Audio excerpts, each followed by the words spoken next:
গত কয়েক মাস পূর্বে এই কুটি বাজারে একটা ভয়াবহ অগ্নিকাণ্ডের ঘটনা ঘটে। ওই সময় আমি এসে সবার সাথে কথা বলে গিয়েছিলাম, কিন্তু পরবর্তী সময়ে খুনি হাসিনার দোসর খুনি আনিসুলের কারণে আমি আর আসতে পারি নাই। আমাদের লোকজনকে সহযোগিতা করার আমি চেষ্টা করেছি, কিন্তু সে আমাকে আসতে দেয় নাই। আল্লাহর অশেষ রহমত, আজকে আমি আপনাদের মাঝে এসেছি ওই সমস্ত পরিবার যারা অগ্নিকাণ্ডে ক্ষতিগ্রস্ত হয়েছিল তাদেরকে অর্থনৈতিক সহায়তা করার জন্য।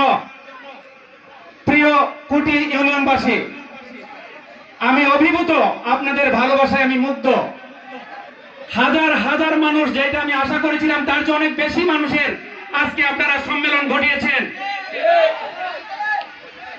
আমি বুঝতে পেরেছি এই ইউনিয়ন একটা রত্নাগর্ভা ইউনিয়ন। এই ইউনিয়নের মধ্যে কুটি বাজার, যেই বাজার অত্যন্ত নামকরা একটা বাজার ব্রাহ্মণবাড়িয়া ডিস্ট্রিক্টের মধ্যে। আমি আরো বলি, আপনারা আপনাদের আগের যে সাংসদ ছিলেন বাংলাদেশ জাতীয়তাবাদী দলের পক্ষ থেকে, আমাদের মিয়া আব্দুল্লাহ ওয়াজেদ আব্দু ভাই, উনি এখন অসুস্থ। আমি কিছুদিন আগে ওনাকে দেখে এসেছি। মিল্লাত কোম্পানির মালিক, সে আব্দু ভাইয়ের এলাকা এইটা, তাই না? আমি অভিভূত যে আব্দু ভাইয়ের এলাকাতে আমি যে মানুষের ভালোবাসা আমি পেয়েছি, আমি সিক্ত হয়েছি আপনাদের ভালোবাসায়। আমি আপনাদের সাথে একসাথে কাজ করে ইনশাআল্লাহ আগামী নির্বাচনে আমি বিশ্বাস করি এই ইউনিয়নে সহ সারা কসবা এবং আখাউড়া উপজেলায় ইনশাআল্লাহ সর্বোচ্চ ভোটে জয়লাভ করবো ইনশাআল্লাহ।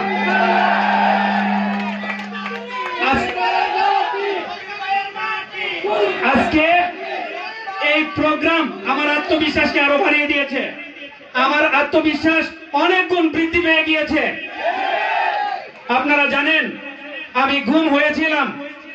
খুনি আনিসুল, খুনি হাসিনা আমাকে গুম করেছিল।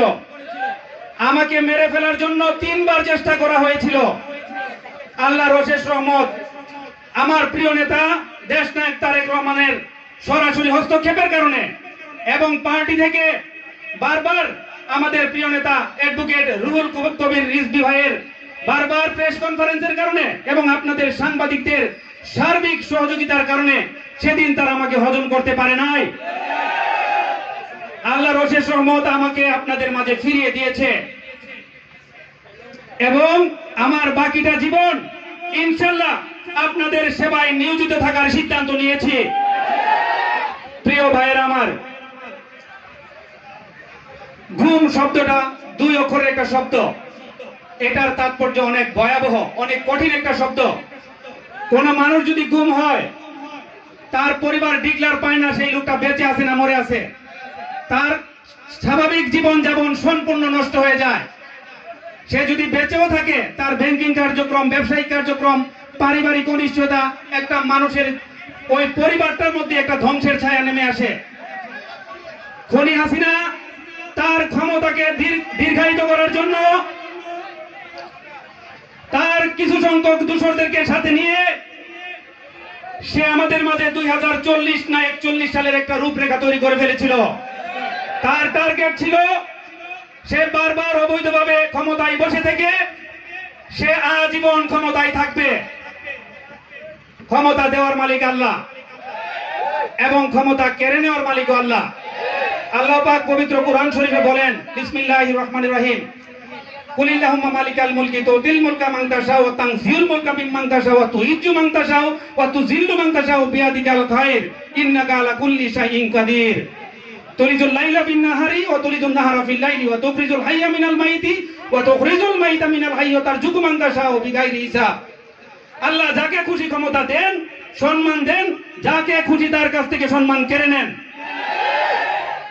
এই জিনিস থেকে আপনার আমার শিক্ষা নিতে হবে। খুনি হাসিনা এবং তার দূষর যা করেছে আমরা যেন তা না করি সেই জন্য আমাদের ভারপ্রাপ্ত চেয়ারম্যান মহোদয় দেশনায়ক তারেক রহমান বারবার আমাদেরকে নির্দেশনা দিচ্ছেন। আমরা আশা করব, আমি আশা করব আমার কোন নেতা কর্মী কোন